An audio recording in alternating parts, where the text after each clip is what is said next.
va commencer par s'arrêter exceptionnellement sur un hebdomadaire de cette semaine, sur l'hebdomadaire Le Point, qui nous proposait en couverture de tout savoir sur ce qu'on n'ose pas dire, l'immigration, les Roms, les allocations, les mensonges, on allait tout savoir. Effectivement, alors on a ouvert Le Point avec beaucoup de curiosité et on tombait notamment sur un reportage choc en page 58, reportage intitulé « Un mari, trois épouses », avec le témoignage tout à fait exceptionnel et confondant d'une femme de polygame que les journalistes avaient apparemment rencontrée, une femme qui a eu 8 enfants, 5 garçons, 3 filles, Bintou, et alors on nous décrivait cette femme de polygame au joli visage légèrement scarifié de chaque côté des yeux, et le témoignage était en effet tout à fait impressionnant.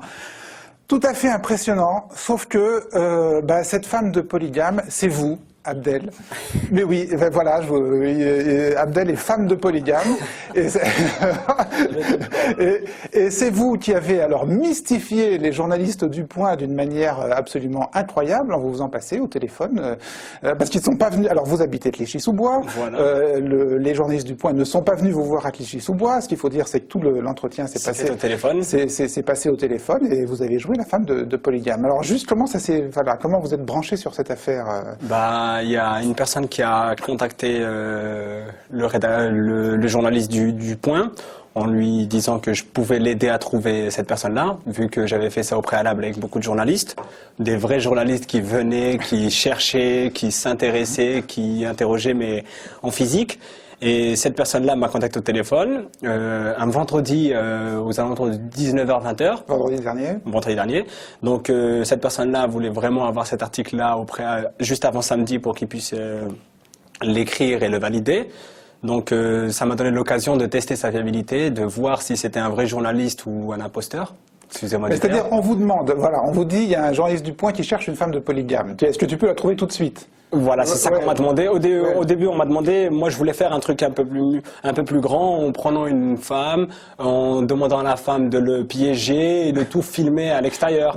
Mais comme la personne était tellement pressée qu'on n'avait pas la personne sous la main, donc on a fait ça au téléphone, en système D. Donc vous vous dites, je vais faire la femme de polygame. Je vais faire la femme de polygame avec un petit accent africain et voilà. En racontant, on va dire, c'est lui qui, grosso modo au début il y a eu une présentation basique, mais c'est lui qui m'a tiré vers les sujets en me demandant les problèmes judiciaires des enfants, les échecs scolaires. En gros, c'est qu'il voulait exactement ça. Donc moi, je lui ai donné ce qu'il voulait. D'accord. Et alors, là où vous avez été vraiment particulièrement vicieux, c'est que vous vous êtes filmé. Tout à fait. Vous avez filmé la conversation téléphonique, et donc on va voir un petit extrait. Oui, allô? Ah, vous avez appelé plusieurs reprises, mais ça passait pas, je sais pas, il y avait quoi? D'accord. Bah attendez, je vous la passe tout de suite. Tiens, Bintou, c'est pour toi. Ah, allô, oui, bonjour? Donc c'est gentil d'accepter de me parler, hein. D'accord, non, c'est parce que là, c'est à demander là, pour vous, là, c'est pour ça, quoi. D'accord, c'est gentil. Simplement, j'avais besoin de savoir votre âge. D'accord, bah c'est 30 ans. 32. C'est 32 ans. 32 ans, d'accord. Et vous avez combien d'enfants? C'est 8. 8 enfants. C'est ça. À quel âge? La plus jeune, c'est Bintou, là. C'est mon petit, là, cette fille, là, s'appelle Awala. Elle a 2 ans. 2 ans, c'est une fille, oui. C'est ça, là. Et le plus grand, c'est... Comment? C'est Adama. Et le plus grand, il a quel âge? Il a 14 ans et demi, là. 14 ans et demi, d'accord. C'est ça. Et vous avez combien de filles et de garçons? Comment?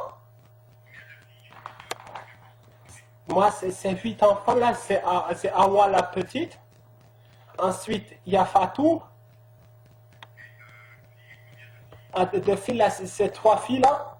C'est Bintou, là. C'est Awa. Il y a Zamilatou. Et c'est la petite Fatou, là.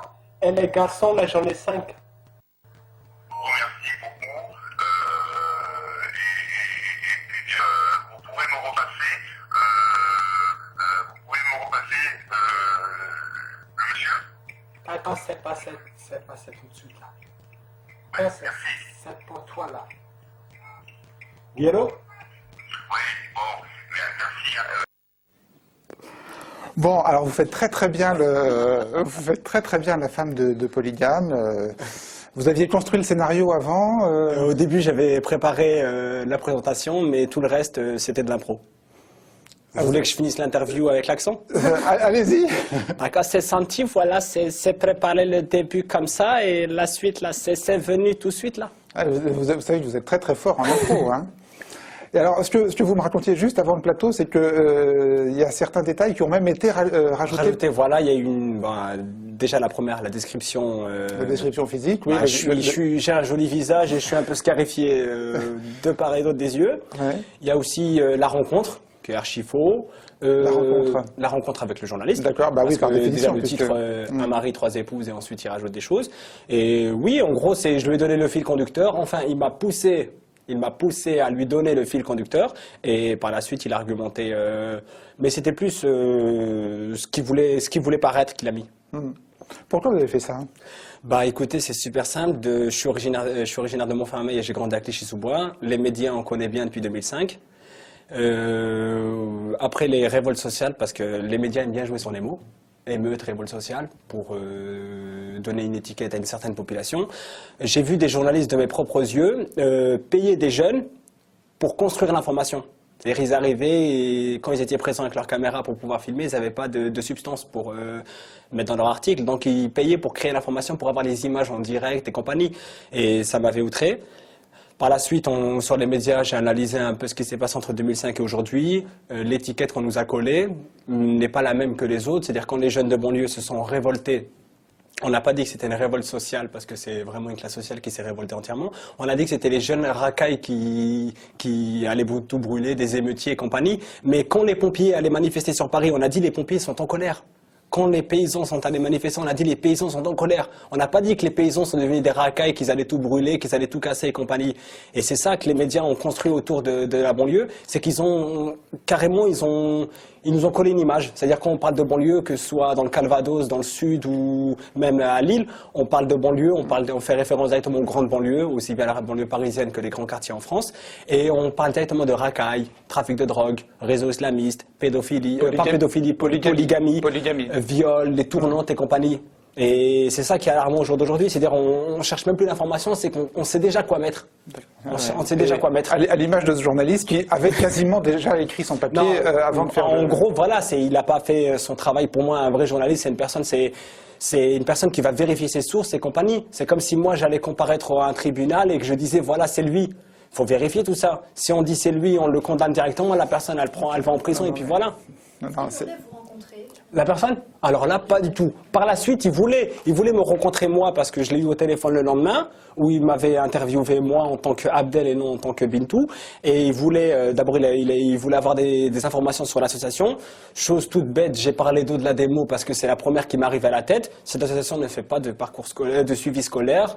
C'est une association qui est là pour défendre des choses, mais concrètement, il n'a rien vérifié. Voilà, il n'a rien vérifié. Il a fait quelques erreurs déjà ethniques. Dans l'article, il disait que j'étais soniqué, enfin Bintou était soniqué et les autres femmes étaient bambara.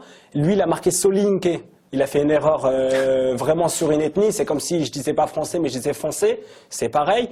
Il a rien vérifié. C'est tout ce que je lui ai pondu, je lui ai attiré une petite carotte et il s'est agrippé dessus et il a tout sorti. Alors je veux dire, c'est absolument édifiant comme aventure journalistique. Dan Israël a appelé ce journaliste du Point, Jean-Michel Descugis, qui est évidemment tombé de sa chaise en apprenant que vous n'étiez pas une femme polygame et qui s'était fait mystifier. Il est absolument confondu et on regardera évidemment avec intérêt les suites que donnera le Point à cette affaire qui est quand même une tromperie journalistique grave. Alors la totalité de votre entretien téléphonique avec lui est sur le site dans un article de Dan Israël. On va vous mettre le lien juste à côté. Ça vous inspire quelque chose, Didier? Je ne peux pas croire que le Point ait pu faire ça, qu'un journaliste du Point ait pu faire ça. Donc, je pense qu'il s'agit d'une cacaille mystificatrice.